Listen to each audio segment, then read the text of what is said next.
Thank you, Mr. Chairman. I have a lot to cover and not a lot of time to do it in. I'd like to enter for the record, please, a letter from the Associated Builders and Contractors of America regarding merit-based hiring, Mr. Chairman. Without objection to ordered. Thank you, Mr. Chairman. My brothers and sisters across the aisle, on both sides of the aisle, we have a historical trend in our nation. We have an opportunity to address legitimately from both liberal and conservative perspectives. I think it should be embraced because, generally speaking, we started losing our country about 40 years ago regarding the accelerated accumulation of debt. And this coincides, of course, with the massive growth of the federal government. And this coincides, of course, with the ongoing increasing infringement upon individual liberties, rights, and freedoms, and movement away from the sovereignty of our states regarding their ability to handle their business, reflective of the 10th Amendment, might I add, which reserves to the states all authorities not specifically enumerated to the federal government or prohibited to the states by Congress or the Constitution. So, I mean, ladies and gentlemen, President Clinton, when you have a unified government, when you have either party in majority control in the House, the Senate, and the White House,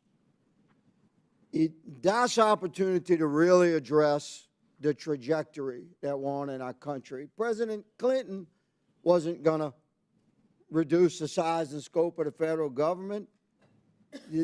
President Bush wasn't going to reduce the size and scope of the federal government. President Obama wasn't going to do that. You have a unique moment in history right now. We have an obligation to address the trajectory that has been established over the last 4 decades. This is a trajectory towards doom for our country. It's unsustainable. So we have an executive branch that's pumping the brakes. And this is something that this town is very uncomfortable with, and quite frankly, it's new territory. It's a new exercise for our country in modern history. So there's going to be maybe some wild steering, shall we say, when you're applying the brakes for the first time in modern history.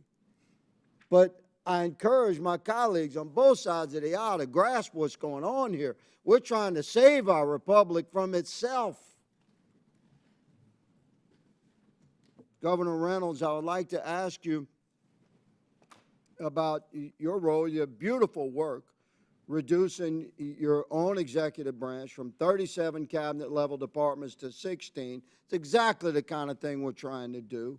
You saved your state a lot of money. You changed your trajectory of spending.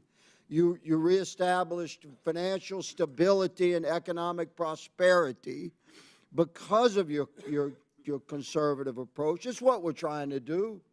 And the President Trump and Mr. Musk is as an ambassador of common sense for President Trump to look hard at the practices of our executive branches and to reduce their size and scope. Governor Reynolds, I have a formula essentially that transitions federal service back to the sovereign states. We can save a lot of money doing this.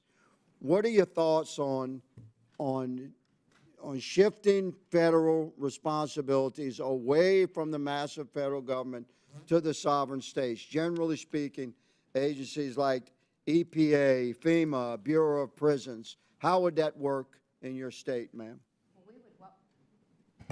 Well, we would welcome that, again, and especially with the alignment, I think we're positioned very well to do that. So I appreciate what I see happening with DOGE. As I indicated in my remarks, I'm standing up Iowa DOGE so we can continue to bring the private sector in to examine the way that we're doing business.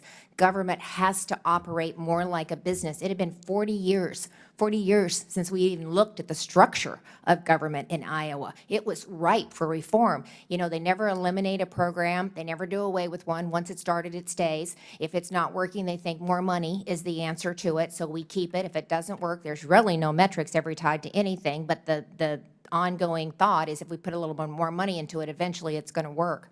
So I believe that states are well suited to implement block grants with accountability, with transparency, with metrics, with KPIs, so that we can report back to the federal government the results that we're seeing from the opportunity to take those streamlined dollars and be innovative and be effective, whether it's the Department of Education, FEMA.